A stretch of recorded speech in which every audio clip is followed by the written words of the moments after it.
자, 오늘 말씀을 나누죠. 빌립보서 4장 4절 한 절만 우리 함께 봉독합니다. 함께 봉독하시죠. 주 안에서 항상 기뻐하라. 내가 다시 말하노니 기뻐하라. 자, 연말이 되면은 여기저기서 시상식이 열리죠.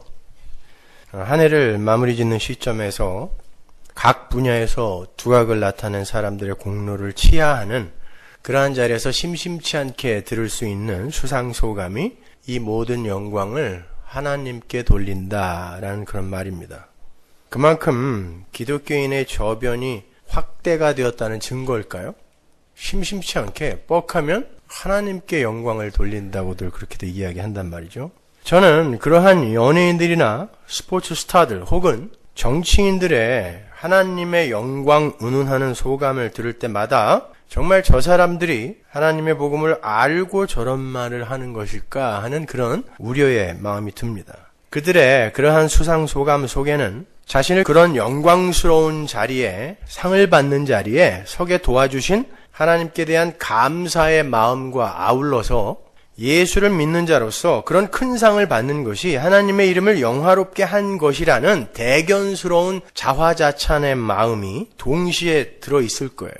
정말 하나님은 당신의 백성들의 삶에 개입하셔서 그들이 원하는 영광스러운 자리 입성을 도우시고 그들의 그 잘난 모습, 성공한 모습을 보시면서 그리고 그들의 그 신분 상승과 업적을 흡족해 하시면서 거기에서만 영광을 받으시는 분일까요?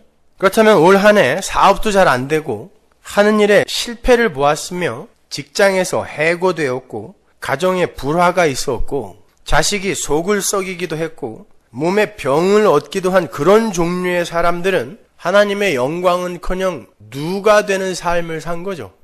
예수 믿는 자로서 하나님 얼굴에 먹칠한 거잖아요. 분명 그 시상대 아래에는 더 많은 기독교인들이 앉아있을 터인데 그들은 전부 하나님의 영광을 가린 루저들입니까? 그 위에 올라간 사람만 하나님께 영광을 돌릴 수 있는 거라면 그 아래 앉아있는 모든 기독교인들은 다 루저들인가요? 1등만 기억하는 더러운 세상입니까? 그게 바로 힘의 원리로 움직이는 인본주의와 세속주의가 자기 마음대로 상정을 해놓은 거짓 영광이라는 거예요. 겉이 화려해지고 소유가 늘어나고 명예가 올라가면 영광이요. 그 반대의 자리로 떨어진 사람은 실패자로 낙인을 찍어버리는 것입니다.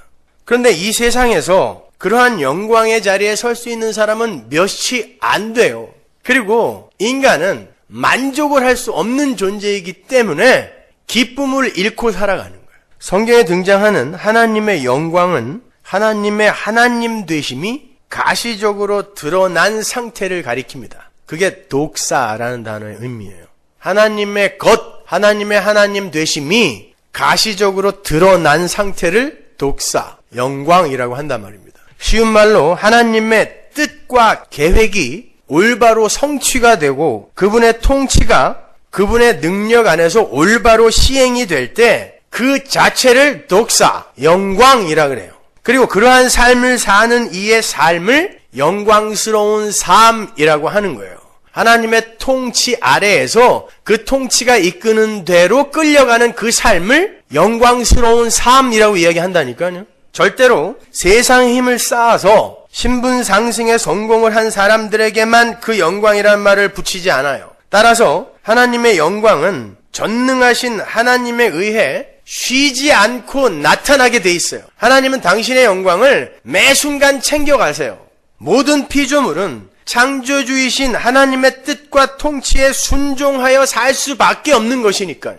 지금 우리에게 뭔가를 가르쳐주기 위해서 하나님의 백성은 하나님의 말씀에 순종하는 자, 그렇지 아니하는 자는 불순종하는 자 이렇게 나누어서 역할을 맡겨놓은 것일 뿐이지 사실은 전부가 다 하나님의 뜻에 의해 움직여지고 있는 거예요. 이걸 decree, 작정이라고 하는 것입니다.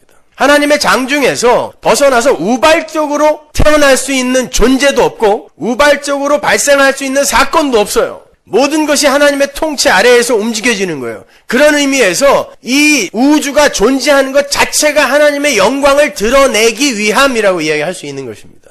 그리고 그러한 하나님의 통치 아래에 있는 사람들의 삶은 그 모양이 어떠하던 간에 그걸 영광스러운 삶이라고 하는 거예요.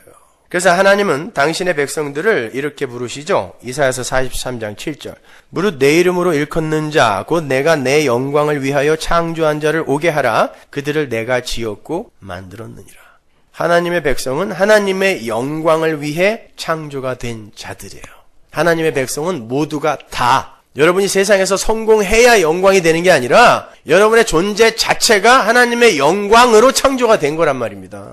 그 말은 바꾸어 말하면 하나님의 백성은 하나님의 통치에 순종하여 살도록 그분의 뜻대로 살도록 지어진 존재라는 거예요. 그렇게 피조물의 삶에 하나님의 통치가 시행되는 그 상태를 영광이라 그래요. 그렇다면 이 역사 속을 살아가는 하나님의 백성들의 삶은 전부 어떤 삶? 하나님의 영광이 되는 삶.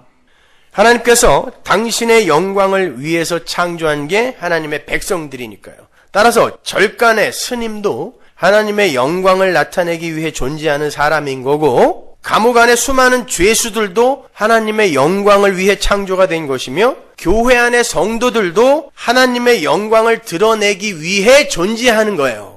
누가 천국을 가고 누가 지옥에 가느냐 하는 것은 차후의 문제예요. 모든 피조물은 하나님의 영광을 드러내는 도구요 수단일 뿐입니다. 죽은 흙이었던 존재들이 천지의 주제이신 하나님의 계획 속에서 존재로 하나님에 의해 쓰여진다는 것 자체가 영광이니까요. 그리고 그들의 삶을 통하여, 이 역사를 통하여 하나님이 누구이신지를 하나님은 지금 교훈하고 계시는 거예요. 가르치고 계시는 거예요. 그래서 하늘의 것이 나타나는 거니까 이게 영광이란 말입니다. 절대로 그런 것들을 국어사전의 개념으로 그냥 이해하시면 안 돼요. 따라서 하나님의 백성들의 삶이 이 세상의 가치관과 세계관을 통하여 보았을 때에 성공한 듯 보이거나 실패한 듯 보이거나 화려한 듯 보이거나 초라한 듯 보이거나 할 것 없이 모든 성도의 삶은 전부 하나님의 영광을 드러내고 있는 거예요. 살아서 숨을 쉬는 그 자체가 영광이며 기쁨이어야 되는 거예요. 왜? 모든 피조물은 원래 죽은 흙이었으니까, 먼지였으니까요. dust. 그것을 아는 이들은 어떠한 상황 속에서도 당연히 기뻐해야 되겠죠. 자기의 처음 자리가 어딘지를 아는 이들은요. 성도는 바로 이 땅에서 자기의 처음 자리가 어디인지를 인생과 역사를 통하여 배워가는 거예요. 그래서 그걸 알면 알수록, 아, 나는 죄인 중에 괴수구나, 내가 예수 때려 죽인 놈이구나, 이걸 알면 알수록 하나님의 영광을 올려드리는 자가 되는 거예요. 그렇게 하나님은 당신의 백성들을 역사 속에 투입시키셔서 하나님과 하나님 나라를 드러내시고 하나님의 능력과 은혜를 보이시는 도구로 쓰시는 거예요. 그 속에서 하나님의 영광이 드러나고 그 과정의 도구로 쓰이는 사람을 영광스러운 사람이라고 하는 것이지, 그들의 행위와 업적을 보시면서 영광을 받으시기도 하시고 실망을 하시기도 하시는 그런 유약한 노인네가 아니란 말입니다. 하나님은 우리의 행위에 따라서 기뻐하시고 실망하시는 그런 분이 아니에요. 그러므로 이 역사와 인생은 하나님이 누구이시며 그분의 은혜와 사랑이 얼마나 큰 것이며 그분의 능력은 얼마나 엄청난 것이며 그분이 홀로 이루신 하나님 나라는 과연 어떠한 곳이며 그 나라를 완성하시기 위해 하나님이 어떠한 일을 하셨는지를 드러내는 역할을 하는 거지, 이 역사와 인생 자체에 목적이 있는 게 아닙니다. 그러니까 하나님의 백성은 하나님께서 허락하신 자신의 배역에 충실하게 살면서 하나님의 시나리오대로 움직이면 되는 거예요. 그 자체가 하나님의 영광을 드러내는 삶입니다. 그리고 그 자체가 기뻐야 돼요. 전지전능하신 하나님이 나를 통치하고 계시고 사용하고 계시니까요. 근데 그 하나님이 누군지를 모르니까 그 하나님이 나를 쓰는 게 왜 그게 영광스러운 거냐, 이런 소리들을 하는 거예요. 하나님에 대해서 배워본 적이 없고 내가 누구인지를 자각해 본 적이 없는 것입니다. 그냥 선악 갖다 먹고 하나님처럼 된 내가 그게 진짜 난 줄 착각하는 거예요. 그들을 마귀라고 해요. 그러한 마귀의 자리에서 하나님의 통치 아래에 존재하는 것 자체가 영광이요 기쁨이라는 걸 아는 자리로 옮겨지는 것을 구원이라 그래요. 그러니까 우리는 진정한 기쁨의 자리로 오늘도 열심히 끌려가고 있는 중인 거예요. 하나님은 그렇게 하나님 나라의 풍요를 설명하시기 위해서 어떤 이에게 부를 허락하시기도 하시고요, 하나님을 떠난 피조물의 죄가 어떠한 결과를 초래하게 되는지를 설명하시기 위해서 가난과 질병과 전쟁 등을 허락하시기도 해요. 성도의 삶에도요. 하나님 나라의 아름다움을 조금이나마 힌트하시기 위해서 아름다운 음악과 미술 등의 예술을 허락하시기도 하고, 죄인들의 본질을 설명하기 위해서 추악한 범죄를 허락하시기도 합니다. 성도는 그러한 모든 일상과 사건과 관계 속에서 하나님과 하나님 나라, 인간과 죄 등을 체감하며 배우게 되는 거예요. 그리고 왜 우리는 반드시 하나님 나라에 들어가야 하는지를 절절하게 깨닫게 되고, 피조물에 불과한 우리 자신의 힘으로는 도저히 그 하나님의 나라에 입성을 할 수 없다는 것도 알게 되며, 그 처절한 자기 부인의 과정에서 하나님의 은혜만을 꼭 붙드는 자로 성숙되어져 가는 거예요. 아니, 엄밀히 말하면 성숙되어지는 게 아니라 원래 완료되어 있는 자기의 모습을, 옛 모습을 벗어가면서 확인하는 거예요. 그 전체가 바로 하나님의 통치이며, 마실레이아, 그게 하나님 나라예요. 통치예요. 그 하나님의 통치가 나타나는 현장을 하나님의 영광이라고 부른단 말입니다.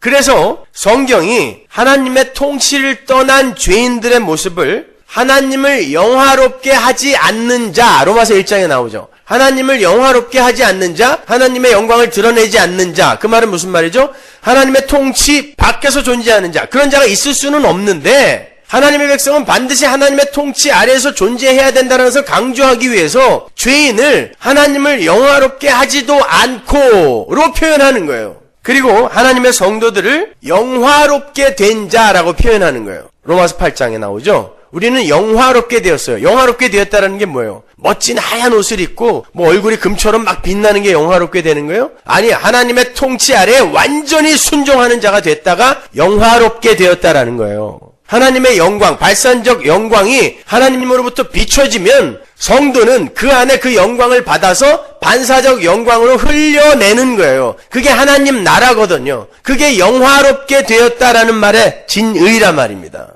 따라서 여러분이 성공을 하던 실패를 하던 부자가 되던 가난뱅이가 되던 큰 명예를 얻던 불명예를 얻던, 여러분은 하나님의 영광을 위해 사는 삶을 살고 있는 거예요. 지금 지난 한 해 너무 엉터리로 살았는데, 그게 하나님의 영광을 드러낸 거예요. 하나님의 은혜를 떠난 자들은 이렇게 산단다. 근데 하나님은 그것도 합력시켜서 선으로 끌고 가신다니까요. 그러니까 여러분은 루저가 아닙니다. 그 역할이 끝나는 그날 여러분은 하나님이 마련해 놓으신 영원한 나라로 입성을 하게 되는 거예요. 우리의 목적지가 말씀 안에서 그렇게 확인이 될 때 우리는 그 어떤 현실 속에서도 기뻐할 수 있는 거예요. 상 받은 사람만 기뻐하는 게 아니라 그 밑에 앉아서 상 받은 사람을 바라보고 있는 그 사람들도 기뻐할 수 있어요. 왜? 나도 지금 영광스러운 삶을 살고 있는 거니까.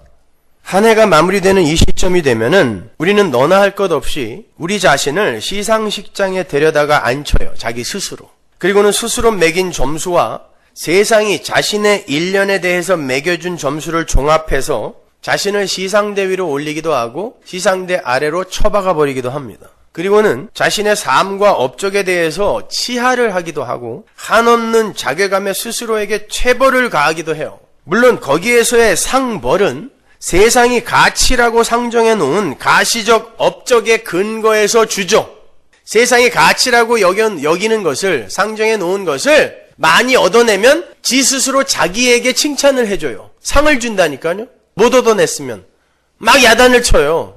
그래서 우울증에 걸리기도 하고 부끄러워서 나타나지도 않고 꽁꽁 숨어있고 그러는 거죠. 벌을 주는 거예요. 자기 스스로에게. 성도의 세계관이나 가치관은 그것과는 달라야 되는 것입니다.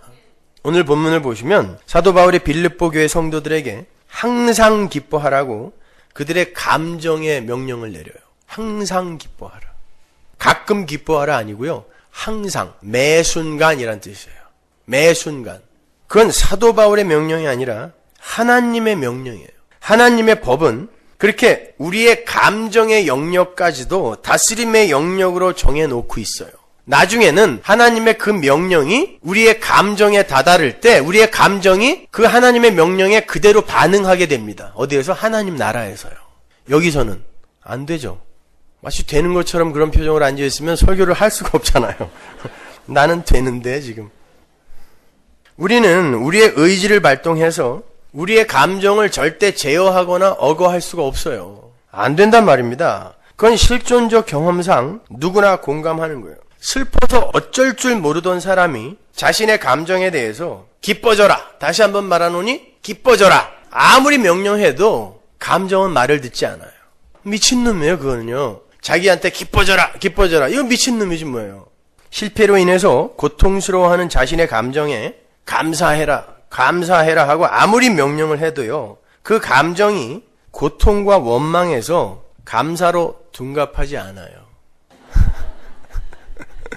일찍 철들었네. 우리 원건 형제가 지난번에 누구를 용서해야 되는데 너무너무 용서가 안 된다는 거예요. 감정입니다. 어찌 하면 좋겠냐고. 용서를 하려고 그냥 의지를 발동하여 열심히 애를 썼는데 용서가 안 된대요. 당연한 거예요. 용서해야 돼. 용서하고야 말 거야. 아니 용서한 거야. 근데 자다가도 벌떡벌떡 일어나는 거죠. 안 된단 말입니다.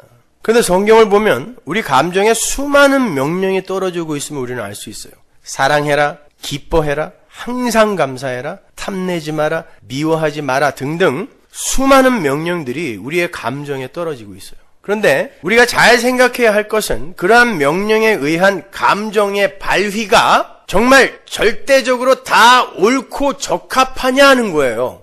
예를 들어서 형제를 사랑하는 것은 옳고 적합한 일일지 몰라도 죄를 사랑하는 것은 옳지 않은 일이잖아요. 이웃의 것을 탐내는 것은 나쁜 일이지만 예수님처럼 선한 것을 탐내는 것은 적합한 일이죠. 내가 너희와 함께 유월절 먹기를 원하고 원했다. 이게 탐심이란 뜻이거든요. 탐냈다라는 거예요. 너희들 탐심은 우상숭배야 라고 했을 때 그 탐심과 똑같은 단어예요. 근데 예수님의 탐심은 좋은 거고 인간의 탐심은 나쁜 거란 말입니다. 사람을 미워하는 건 나쁜 것이지만 마귀를 미워하는 건 선한 것입니다. 이렇게 우리의 감정은 카멜레온처럼 그 대상에 따라서 옳고 그름의 색이 바뀌게 되어 있어요. 그래서 전도서 기자는 천하 범사의 때에 관해서 이렇게 기술합니다. 전도서 3장 1절. 천하의 범사가 기한이 있고 모든 목적이 이룰 때가 있나니 날 때가 있고 죽을 때가 있으며 심을 때가 있고 심은 것을 뽑을 때가 있으며 죽일 때가 있고 치료시킬 때가 있으며 헐 때가 있고 세울 때가 있으며 울 때가 있고 웃을 때가 있으며 슬퍼할 때가 있고 춤출 때가 있으며 돌을 던져버릴 때가 있고 돌을 거둘 때가 있으며 안을 때가 있고 앉는 일을 멀리할 때가 있으며 찾을 때가 있고 잃을 때가 있으며 지킬 때가 있고 버릴 때가 있으며 찢을 때가 있고 꿰맬 때가 있으며 잠잠할 때가 있고 말할 때가 있으며 사랑할 때가 있고 미워할 때가 있으며 전쟁할 때가 있고 평화할 때가 있느니라. 여기 보시면 전도서 기자는 사람이 웃을 때가 있고 울 때가 있고 슬퍼할 때가 있고 기뻐 춤출 때가 있다 그래요. 그리고 사랑할 때가 있고 미워할 때가 있고 전쟁할 때가 있고 평화할 때가 있다 그래요. 성경이 일관성이 없어 보이죠. 어디서는 항상 기뻐하고 항상 감사하고 항상 사랑하라고 그랬다가 어디서는 슬퍼할 때도 있고 미워할 때도 있고 전쟁할 때도 있다고 하고 도대체 어떤 말을 따라야 되는 겁니까? 우리의 실존적 경험상 전도서 기자의 말이 맞는 것 같죠? 그리고 그게 옳잖아요. 전쟁터에서 내 전우의 팔다리가 찢겨져 나가고 있는데 거기에서도 항상 기뻐하라 그랬으니까 아이 기뻐야지 하면서 히덕거리면 그 되는 거예요? 내 사랑하는 딸아이가 강호순 같은 변태 강간범에게 못된 짓을 당하고 싸늘한 시체가 되어서 내 앞으로 돌아왔다고 생각해 보세요. 그때도 그 강간 살인범을 사랑할 수 있습니까? 그리고 그때도 기뻐해야 돼요? 그때도 감사해야 됩니까? 남의 딸이라고 생각하지 말고 내 딸이라고 생각하시란 말입니다. 돼요 그게? 사랑하는 외아들이 사고로 부모보다 먼저 세상을 떠났습니다. 정말 감사가 나올까요? 그 부모의 입에서? 이게 전부 제 지인들이 직접 겪은 일이거든요. 제가 군대에 있을 때 탈영병이 저희 부대 관내로 넘어와서 저희 부대원들이 출동을 했는데 바로 제 옆에 있는 무전병이 중대장한테 무전기를 전해주다가 철모를 살짝 올리는 순간 여길 총을 맞아가지고 즉사했어요. 근데 총알이 계속 날라오니까 그 시체를 한쪽으로 치우려고 머리를 제가 확 잡았는데 머리가 16 총으로 맞으면요 이 육조광선으로 회전하기 때문에 뼈가 안에서 다 부서집니다. 머리를 쑥 잡았는데 풍선처럼 확 쪼그러들었어요. 몇 년을 저와 한 내무만 해서 그냥 같이 먹고 자고 했던 그 사람이 제 옆에서 그렇게 죽었습니다. 처참하게 얼굴이 찌그러져서. 근데 그때 기뻐해야 돼요? 히덕거리면서? 항상 기뻐하랬으니까. 하나님의 명령이니까. 제 선배 목사님 딸이 7살 때 보도가 안 돼서 그렇지 유괴를 당했는데 돈을 서로 협상을 하다가 갑자기 이분이 언성을 좀 높였나 봐요. 전화기를 켜놓고 그 여자애를 전화기 앞에서 죽였습니다. 그때 그 아버지가 감사해야 됩니까? 7살짜리 딸아이가 시체로 돌아왔어요. 여러분, 성경은 그럼에도 불구하고 항상 감사해라, 항상 기뻐해라, 항상 용서해라. 70번씩 7번은 항상이란 뜻이거든요. 항상 용서해라, 항상 사랑해라 하고 항상이라는 절대의 언어를 그 감정의 명령 앞에 항상 붙여요. 이렇게 우리의 실존적 경험상 이 세상에서의 우리의 감정은 그 대상에 따라 변할 수밖에 없고 또 그렇게 변하는 것이 맞는데 왜 성경은 우리에게 항상 감사하라, 항상 기뻐하라는 식의 불가능한 명령을 내리시는가? 결론적으로 말씀을 드리면 그건 우리가 마귀의 권세에 의해서 놀아나고 있는 이 세상에서 이룰 수 있는 명령이 아닙니다. 그 명령은 이 세상 속에서 여러 대상에게로 나누어져 있던 우리의 그 감정의 그 대상이 하나로 이제 집중이 되는 하나님 나라에서 우리가 느끼게 되는 하늘의 감정에 관한 진술인 거예요. 그러니까 성경의 명령들은 그래 오늘부터 무슨 일을 겪는다 해도 다 기뻐하고 무슨 일이 생겨도 다 감사해야지 하는 우리의 결단을 촉구하는 게 아니라 그러니까 매일 사기치는 거예요. 속으로는 그냥 확 죽여버리고 싶은데 겉으로만 용서하는 척, 기뻐하는 척. 이건 사기라니까요. 하나님이 그거 안 기뻐하세요. 오히려 이 세상 속에서 항상 기뻐할 수 없고 항상 감사할 수 없고 항상 사랑할 수 없는 육적 자아의 실존을 경험하면서 항상 기뻐할 수 있고 항상 감사할 수 있으며 항상 사랑할 수 있는 하늘의 삶을 바라보게 하는 성도의 그 지향성, 이미 성도는 그렇게 완료가 되어 있기 때문에 이 세상에서 여러 대상으로 마음이 나누어져 있음으로 말미암아 항상 못 기쁘고 항상 못 감사하고 하는 그들을 이 가지들을 쳐냄으로 말미암아 그걸 한 대상으로 집중을 시켜서 늘 감사하고 늘 기쁘게 만들어가는 그 지향성, 너는 이미 이렇게 완료가 됐단다를 우리에게 경험케 해주기 위한 그 지향성을 설명하는 거기에 대한 진술이란 말입니다. 그런데 그러한 지향성 속에서 그 하늘의 기쁨이 성도들에게 문득 경험이 되는 거예요. 진짜 이게 하늘의 기쁨이구나. 진짜 이 상황에서 감사가 되네? 이런 게 가끔 나타나요. 어떻게? 성령에 의해서. 그리고 그러한 기쁨을 경험해 본 사람이 그 기쁨을 더욱더 추구하는 자가 되는 거예요.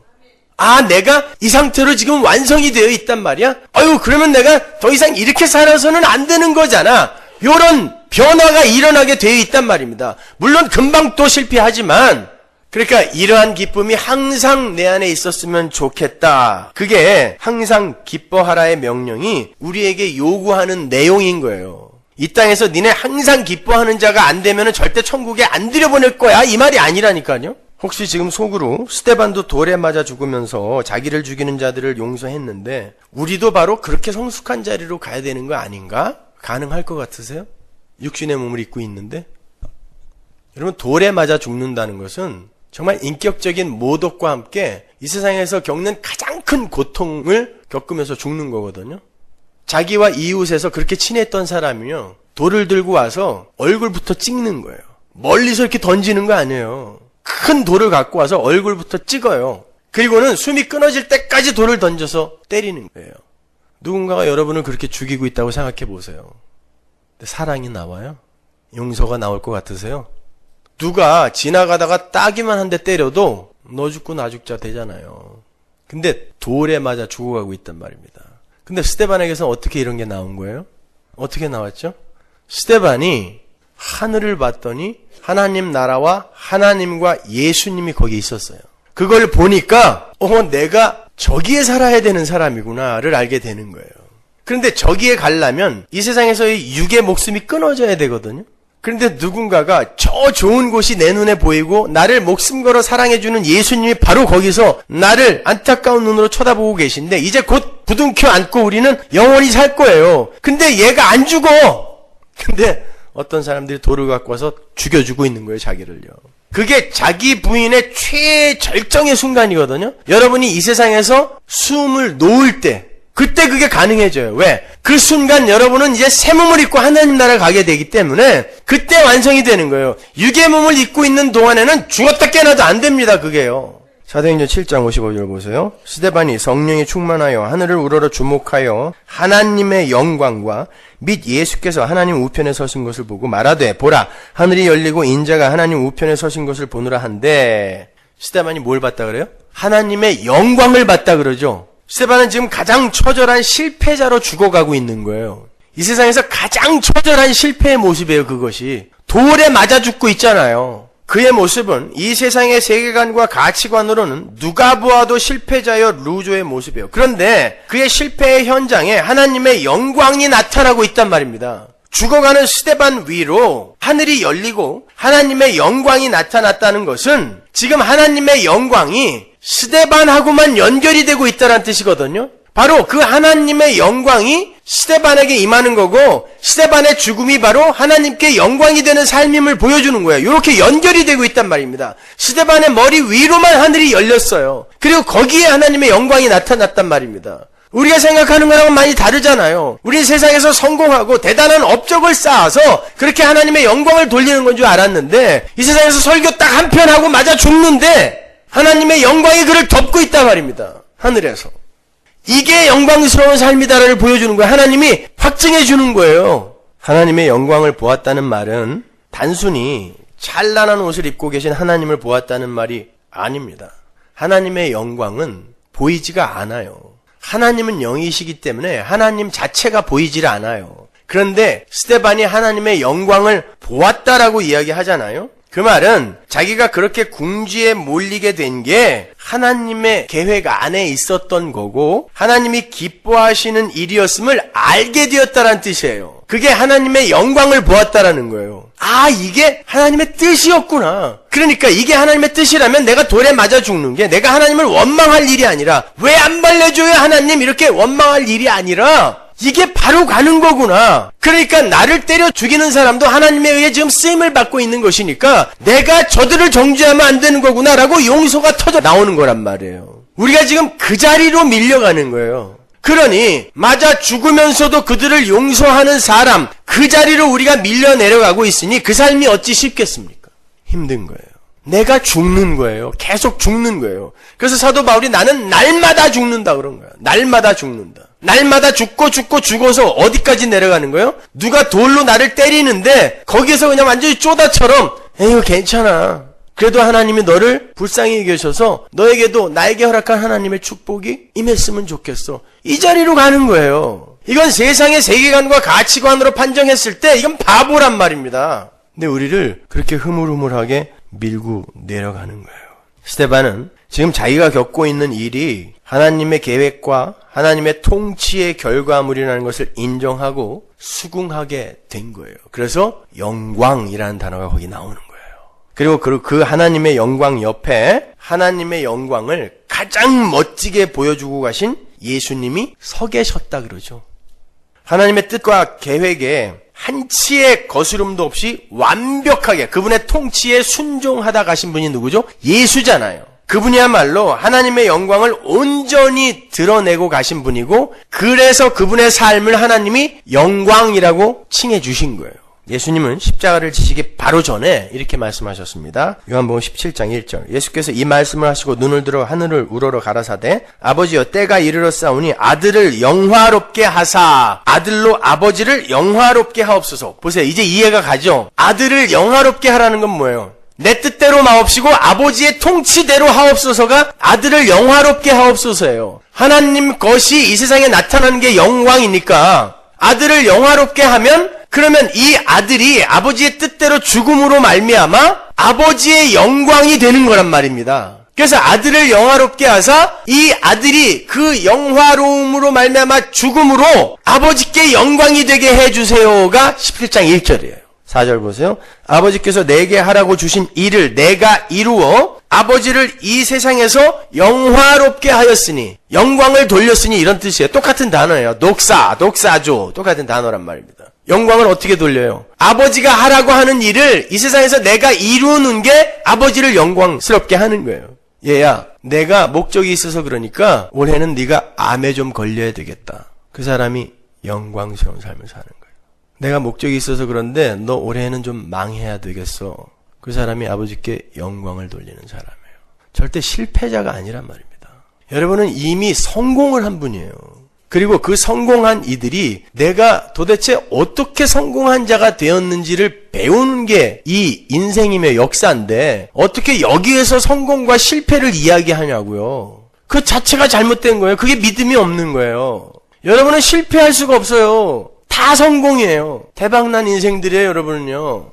그러니까 이 연말에 2010년 마지막 날에 여러분의 그 이 세상적 업적과 결과물을 놓고 징징 짜지 말아요. 여러분 실패한 거 아닙니다. 망한 거 아니에요. 그냥 하나님의 영광, 그 통치 아래에서 하나님을 영화롭게 하는 삶을 살고 계신 거예요. 그렇게 스데반이 이 세상에서 숨을 거두기 바로 전에 하나님의 영광과 그 영광 옆에 서 계신 예수님을 보았다는 건 그가 성도의 인생의 본질과 본물을 그 순간 확실하게 알았다는 말이 되는 거예요. 우리도 바로 그걸 알고 가는 거예요. 그때에 우리의 감정이 이제 여러 대상으로 퍼져 있을 때는 원망스럽고 무섭고 두렵고 감사치 못하고 이러는데 예수 그리스도로 내 감정이 집중이 되게 되면은 이것들이 싹 사라져버리고 나를 최고의 선한 것으로 완성해내시고 최고 좋은 것으로 나에게 선물해 주시려고 하는 그 예수하고만 내가 연결이 되면 그 예수를 볼 때마다 감사하고 예수를 감지할 때마다 기뻐질 거 아니에요. 야, 근데 지겹지 않을까? 그냥 매일매일 보는데도 그렇게 늘 감사하고 늘 사랑스럽고 늘 기쁠까? 당연하죠. 여러분, 하나님은요, 피조물이 다 알아낼 수 없는 분이에요. 영원토록 우리는 그 하나님의 새로운 모습들을 계속 보게 될 거라고요. 하늘의 구름 너무너무 아름다워. 어떨 때 보면 이게 뭉게구름이 그냥, 근데 이게 수시각각으로 변하는데 이게 구름이에요. 구름인데 요때는 이렇게 아름답고 저때는 저렇게 아름답고. 하나님은 우리가 감히 상상할 수도 없는 천지의 주제, 창조주란 말입니다.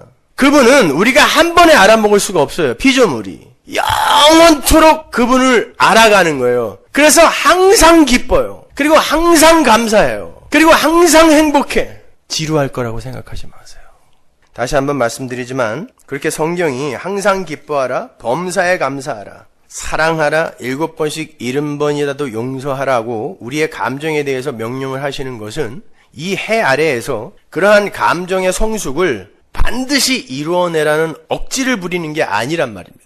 그건 완료된 하나님 나라에서 완성된 성도들이 내어놓게 되는 하늘의 성품과 하늘의 감정을 이야기하는 거예요. 우리는 우리의 감정을 이리저리 휘둘러대는 하나님 말고 하나님 이외에 이 세상의 매력적인 힘과 가치들에게서 점차 눈을 돌려서 하나님과 하나님 나라로 집중하게 되는 그러한 하나님 절대 의존의 그런 지향성을 갖게 됨으로 말미암아 점점 그 기쁨의 세계로 들어가는 거예요. 우리는 성도로서 이 땅을 살면서도 이 땅에서 여러 가지 사건들과 현실들과 관계들에 직면하면서 화나고 슬프고 미워하고 용서하지 못하고 외롭고 우울한 감정들을 계속해서 느끼면서 살게 됩니다. 왜 나는 항상 기쁘지 않을까? 왜 나는 항상 감사가 나오지 않을까? 그런 걸로 너무 걱정하지 마세요. 다 똑같아요. 그냥 쇼하는 거예요. 기쁜 척. 다 똑같아요. 항상 기쁜 사람 없어요. 그러면서 이 세상 현실들과 가치들의 그 임시적이며 제한적인 한계들을 경험하는 거예요. 그러니까 어떨 때는 기뻤다가 똑같은 사건을 직면했는데 어떨 때는 기뻤다가 어떨 때는 슬펐다가 이 세상의 대상들은 영원한 게 아니구나. 절대적인 게 아니구나. 그러니까 내 감정이 이렇게 휘둘리지. 아니구나. 그러면 어떤 걸 붙들어야 되나? 영원한 분 예수를 붙들어야 되는 거예요. 그걸 배우는 거예요. 그래야 항상 기쁠 수 있구나. 그래야 항상 우리가 감사할 수 있구나. 배우는 거예요. 우리는 그 수많은 감정의 기복들을 경험하면서 진짜 복이 무엇이며 진짜 상이 뭐고 진짜 슬픔이 무엇이며 진짜 고통이 무엇인지를 진짜 기쁨은 뭐고 진짜 감사가 무엇인지를 조금씩 배워가는 거예요. 그래서 성경이 모든 것이 합력하여 선을 이룬다라고 하는 거예요. 선이 뭐예요? 토오브, 창조의 언어란 말입니다. 새 창조, 새 하늘과 새 땅, 모든 것이 바로 완료된 그 지점으로 우리를 끌고 가는 일이란 말이에요.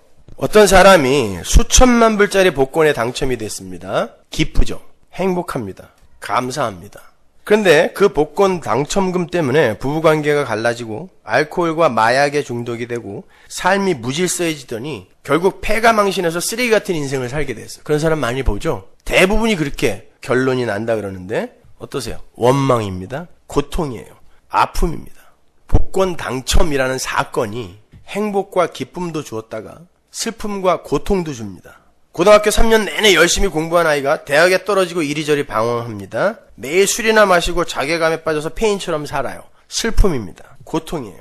그런 아이를 보면서 부모의 세상적 욕심이 풀이 죽어요. 아이가 저런데 돈은 벌어서 뭐하냐 이렇게. 그런데 그런 마음이 들자 그럼 진짜 가치 있는 일은 무엇일까를 고민하기 시작했어요. 그들이 그러한 고민 끝에 예수를 만났습니다. 그러한 부모의 변화에 영향을 받아서 방황하던 아이가 어느 날부터인가 부모님을 쫓아 예배당 출입을 하기 시작했어요. 그러다가 그 가족 모두가 예수를 잘 믿게 됐습니다. 기쁨입니다. 행복, 감사예요. 이렇듯 그 어떤 현실과 사건과 상황과 관계도 우리를 절대적이며 변치 않는 영원한 감정 속에 가둘 수가 없어요. 그 어떤 사건과 현실과 관계도 절대적이며 영원한 감정을 내장하고 있을 수가 없단 말입니다. 그러한 것들은 그저 절대적인 기쁨과 절대적인 감사와 절대적인 사랑을 교훈하고 경험케 하기 위한 도구요 교보제에 불과할 뿐이에요. 따라서 여러분은 여러분의 일상에 일어난 변화나 업적이나 성숙의 정도 등에 의해서 여러분 자신에게 상을 주거나 벌을 주거나 해서는 안 돼요. 스스로. 그게 선악과를 따먹고 선악을 지 마음대로 판단하기 시작한 마귀 새끼들이란 말입니다. 겉으로 드러난 가시적인 결과물들을 가지고 나는 성공했다느니 나는 실패했다느니 그런 식의 판정을 내려서는 안 된단 말입니다. 그리고 그러한 결과물들로 말미암게 되는 감정에도 속으시면 안 돼요. 그게 절대적이며 영원한 감정이 아니란 말입니다. 시련을 당했어요? 슬프죠? 아픕니다. 그게 전화위복이 돼서 커다란 기쁨이 될 수 있는 거예요. 그 감정에 속지 말란 말입니다. 그게 영원할 거라고 속지 마세요. 행복이라는 그 감정이 무시무시한 아픔이라는 감정을 그 속에 숨길 수 있을지도 모르는 거고, 고통이라는 그 감정이 상상할 수도 없는 행복이라는 감정을 비밀스럽게 감추고 있을지 모르는 거예요. 그렇게 우리의 감정을 격발시켜내는 그 대상이 그렇게 조변석계하고 불완전한 것들이기 때문에 우리가 절대적이며 영원한 감정을 가질 수 없는 거예요. 항상 기뻐하지 못하고 항상 감사하지 못하는 거예요. 근데 만일 우리의 관심이 그러한 것들에게서 멀어져서 완전하고 영원할 뿐만 아니라 나라는 존재를 반드시 최고의 선으로 인도할 수 있는 전지전능한 존재에게로 집중이 될 때 우리는 그 대상으로 인한 기쁨과 감사와 사랑이 영원하게 되는 거예요. 그걸 바라보는 거예요. 항상 기뻐하라. 그래 기뻐야지. 어떻게 해서든지 나는 기쁘고 말 거야. 이게 아니라 안 되니까 하나님이 예수를 보내서 죽이신 거구나. 이거 배우라고 하는 거란 말입니다. 그러니까 성경이 우리에게 항상 기뻐하라, 항상 감사하라, 사랑하라, 용서하라는 등의 명령을 하는 것은 우리의 관심의 대상을 영원하신 예수 그리스도께로 옮기라라는 말과 같은 거예요. 아니 그조차도 우리가 할 수 있는 게 아니라 하나님께서 그렇게 완료해 놓으셨고 이 역사 속에서 그리로 끌고 가신다는 말이에요. 따라서 항상 기뻐하는 자로 완성이 된 자들은 이 세상에서 왜 난 항상 기쁘지 못할까의 경험을 수없이 하게 되는 거고요. 항상 감사하는 자로 완성이 된 자들은 이 세상에서 왜 난 항상 감사하지 못하지의 경험을 수없이 많이 경험하게 되는 거예요. 왜냐하면 그들은 이 세상 속에서 하나님 이외의 그 어떤 것도 자신들을 완전한 기쁨과 감사와 사랑의 자리로 인도할 수 없다는 걸 실존적으로 경험을 통해서 배워야 되거든요. 그래서 성도는 수시로 망하고 버림받고 아픈 삶을 경험하게 되는 거예요. 그래서 하나님을 떠난 이 역사와 인생이 지긋지긋해져야 돼요.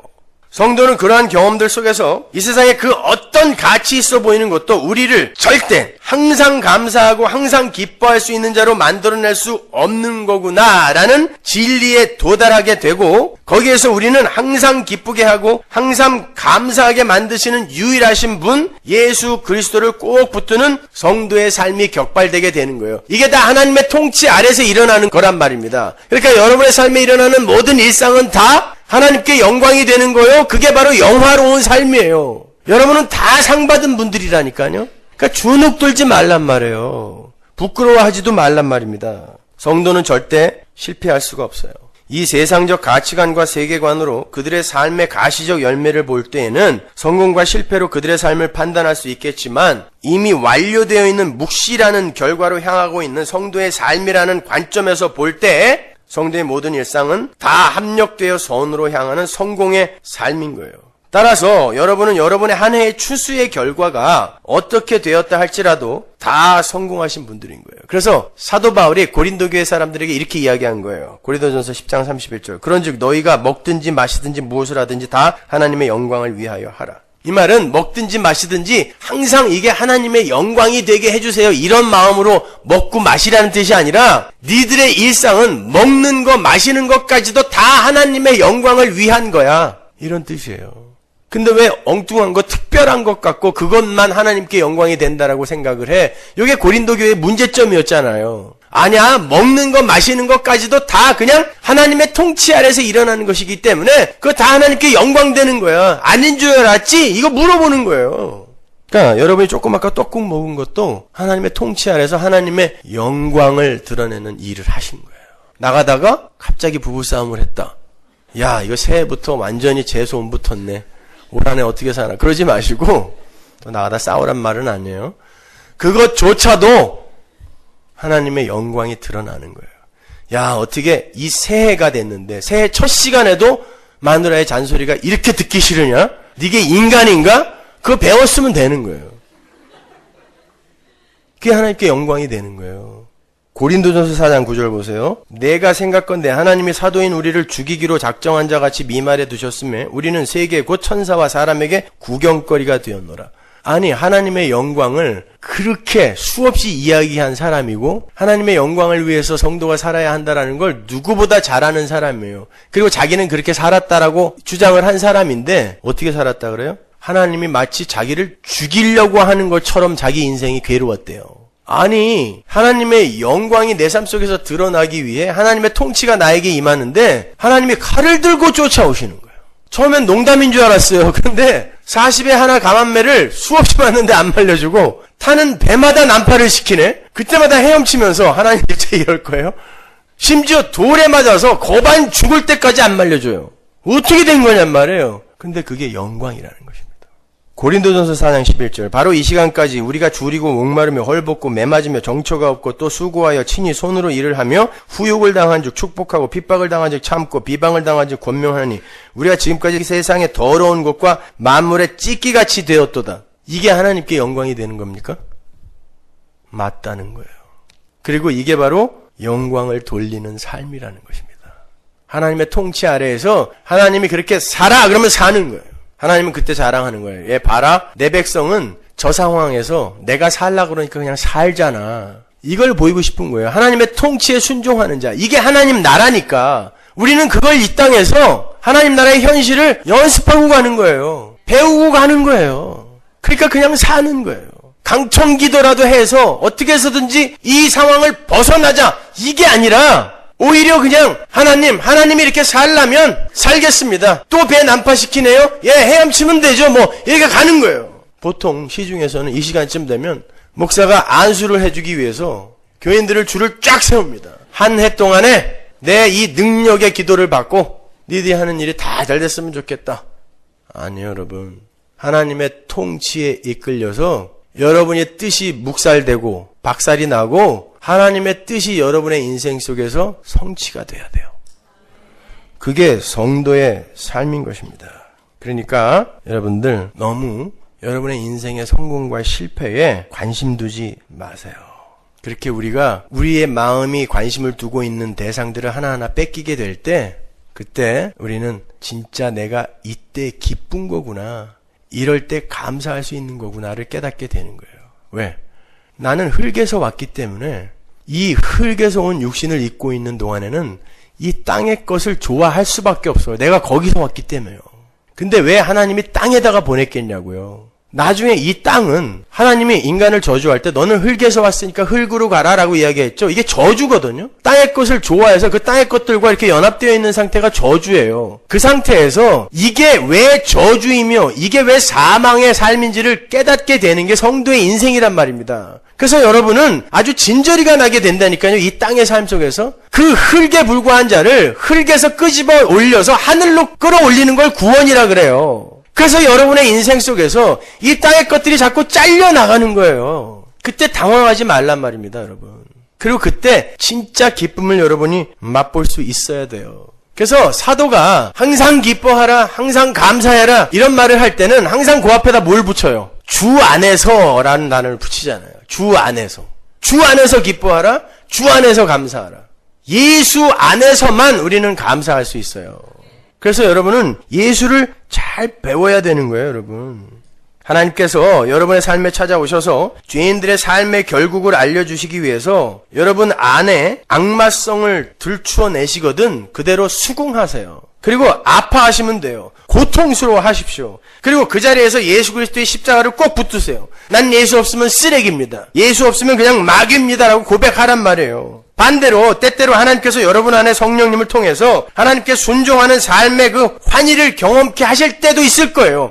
내 안에서 순종이 진짜 나오네, 이렇게 가끔이지만 그때 이 육신의 존재가 도저히 생산해낼 수 없는 하늘의 삶을 경험하면서 야, 이렇게 사는 게 진짜 행복이며 기쁨이며 평안이며 안식이구나 하고 배우시면 돼요. 하나님 나라 백성들은 하나님의 통치 안에 있을 때 비로소 완전하게 되는 거고 그 속에서만 완전한 기쁨과 행복과 감사와 사랑과 평안과 안식을 누릴 수 있어요. 그래서 여러분이 하나님의 뜻에 가끔 순종하게 될 때 여러분 삶에 기쁨이 오는 거예요. 우리가 선교지에 가서 그렇게 고생을 하고 올 때 너무너무 마음이 행복하고 기쁘고 그러잖아요. 막 평안하고 그때 조금씩 경험해 보는 거예요. 이렇게 몸이 힘들고 어려운데 왜 내 마음에 이렇게 기쁨이 있지?